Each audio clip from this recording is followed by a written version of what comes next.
Bonjour! Le livre « À la maison » des Vestiaires d'Icati vous propose de coudre 4 modèles pensés autour du homeware, avec des vêtements et un accessoire pratique pour rester à la maison. Ici, priorité aux coupes confortables et aux matières toutes douces. Les patrons du t-shirt, du legging, ainsi que de la combi sont disponibles du 6 mois au 4 ans et la couverture est déclinée en 2 tailles. Découvrez-les dès maintenant! Dans cette vidéo, nous allons coudre ensemble la couverture Caracas. La couverture est un accessoire indispensable qui accompagnera l'enfant à la maison. Plutôt qu'un patron, on vous propose ici un tutoriel afin que vous puissiez créer la couverture qui vous convient. On a cousu pour le livre 2 formats différents. Une plus petite qui réchauffera bébé lors des siestes et une plus grande qui devient un véritable tapis de jeu. On vous donne dans le tutoriel les mesures pour réaliser chacune de ces couvertures. Ensuite, libre à vous de les adapter en fonction de ce que vous souhaitez et de ce que vous avez à votre disposition. On vous donne également plusieurs astuces afin de personnaliser la couverture et ainsi obtenir des versions très différentes. Le niveau de couture est facile et le modèle ne pose aucune difficulté particulière. Avec ce patron, vous apprendrez à assembler de grandes pièces et à insérer un rembourrage.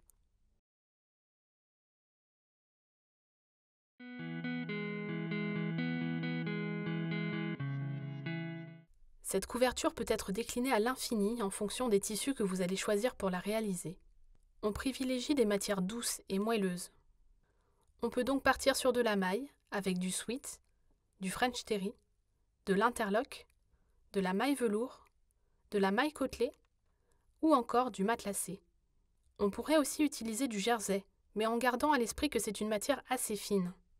On peut aussi opter pour du tissé avec de la double gaze, du sherpa doudou, de la popeline, du plumetis ou du velours.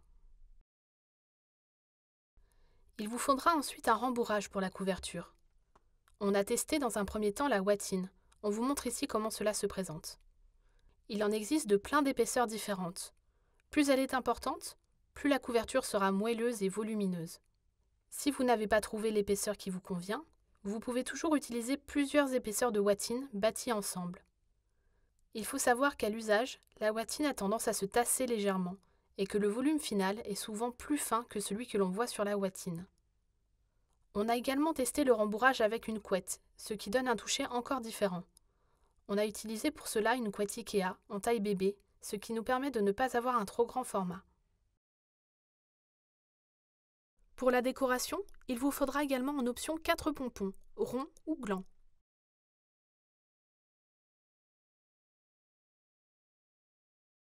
On va faire une petite revue des différentes versions que l'on a cousues. Voici tout d'abord une version petit format. Elle a été réalisée dans un tissu doudou en coton et rembourrée avec 2 couches de ouatine d'épaisseur moyenne bâties ensemble.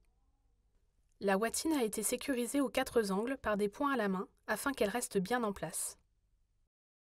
Voici ensuite la version grand format, réalisée dans une double gaze de coton et rembourrée avec une couette pour bébé.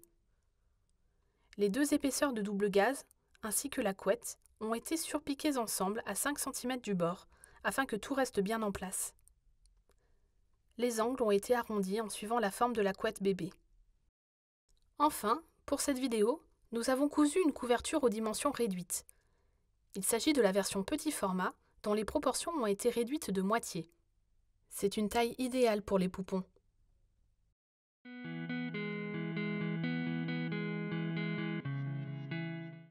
Vous avez donc le choix entre de la maille et du tissé pour coudre votre jolie couverture. Faisons le point sur ces 2 matières. La maille peut se coudre aussi bien à la machine à coudre classique qu'à la surjeteuse.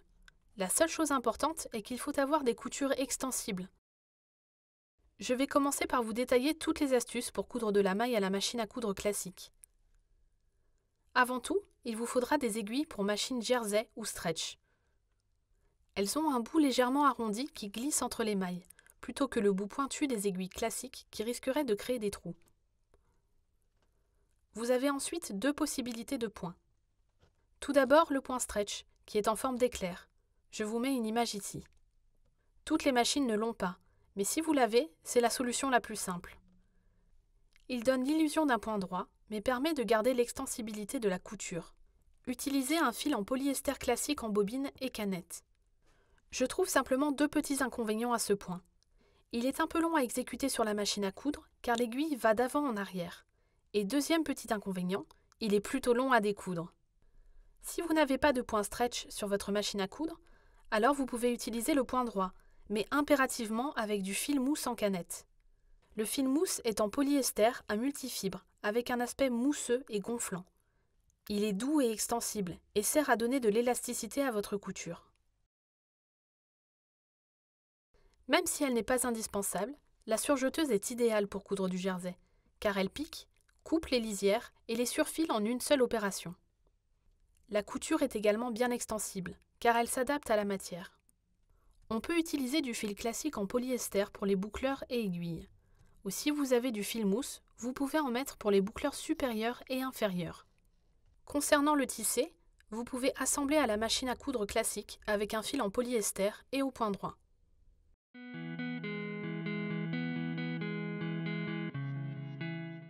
Je précise avant toute chose que nos patrons ont des marges de couture comprises de 7 mm. On a reporté toutes les mesures du patron selon les indications du plan de coupe et dans le sens du droit fil indiqué, puis coupé nos pièces. Pour les besoins de cette vidéo, nous avons choisi de coudre une version réduite de la couverture.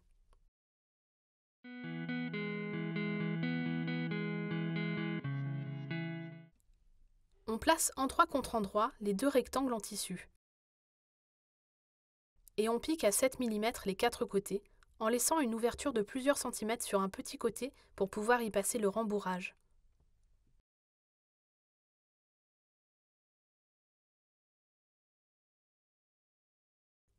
On dégarnit les angles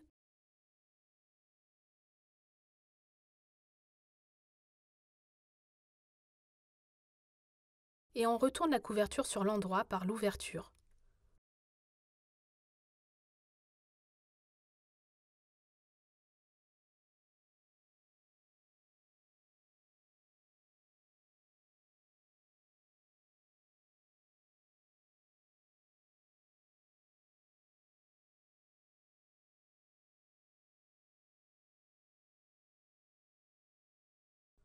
On va bien marquer les angles avec un petit outil pointu, puis repasser.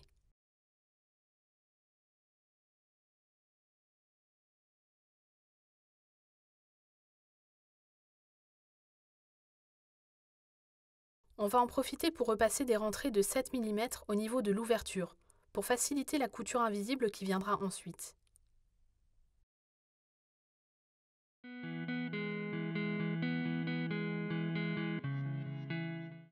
En option, si l'on a choisi de rembourrer avec de la ouatine, on peut bâtir plusieurs épaisseurs ensemble, à gros points, pour obtenir plus de gonflant et de moelleux.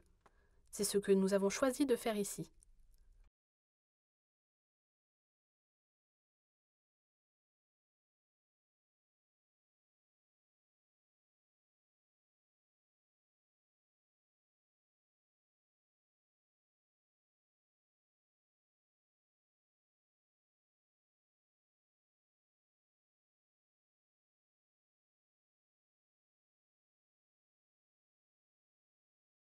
On rembourre ensuite l'intérieur de la couverture avec la ouatine ou la couette en la passant par l'ouverture. On veille à bien disposer le rembourrage à l'intérieur, en vérifiant qu'il n'y a pas de pli, qu'il va bien jusqu'aux quatre côtés et au bout des angles. C'est un peu fastidieux, mais avec de la patience, on y arrive. On va pouvoir à présent refermer l'ouverture par une couture invisible à la main. L'astuce, pour avoir un résultat vraiment net, est de faire ressortir l'aiguille exactement sur la pliure de l'ouverture et de piquer en face, toujours dans la pliure.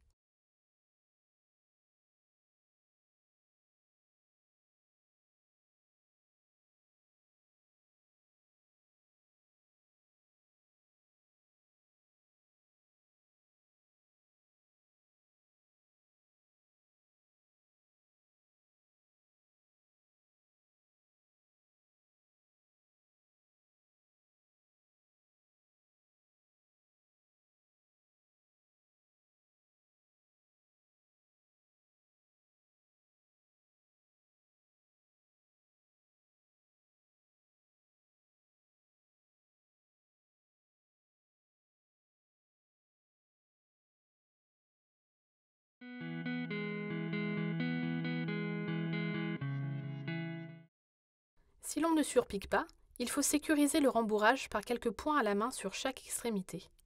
Cette étape évitera qu'il ne se replie à l'intérieur du tissu.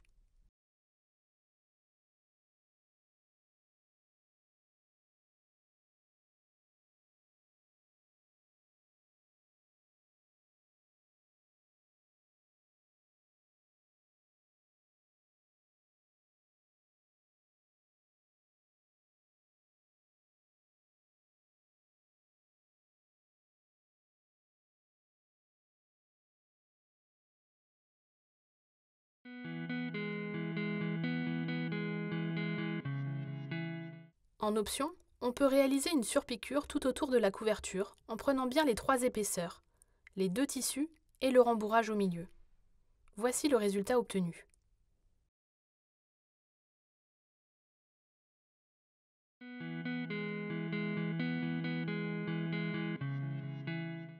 Cette couverture se prête particulièrement bien au matelassage.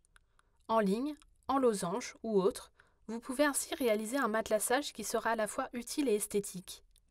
Ici, je vous montre sur une double gaze matelassée, pour vous donner une idée de ce que cela donnerait sur votre couverture.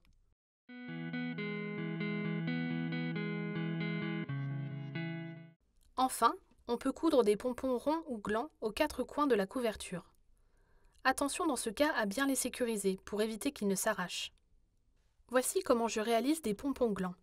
Pour cela, on a besoin de laine, d'un gabarit en carton, de ciseaux et d'une aiguille à laine. Je commence par couper une petite longueur de fil que je garde de côté. J'enroule ensuite 15 fois le fil autour du gabarit.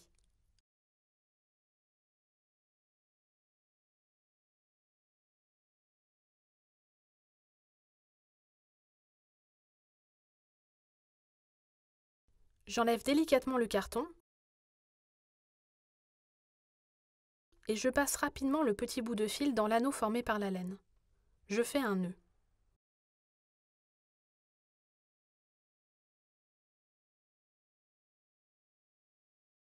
Ensuite, je noue un nouveau brin autour du pompon et je l'enroule quelques tours.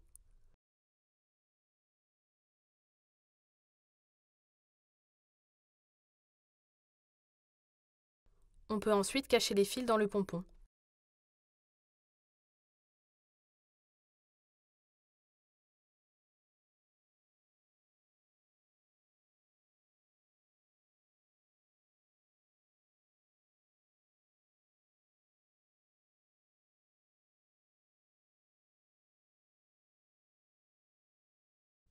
Enfin, on égalise les pompons.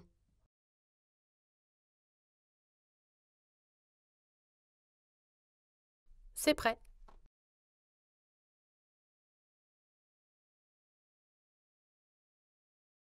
Enfin, on peut coudre des pompons ronds ou glands aux 4 coins de la couverture. J'insiste, il faut bien sécuriser les pompons.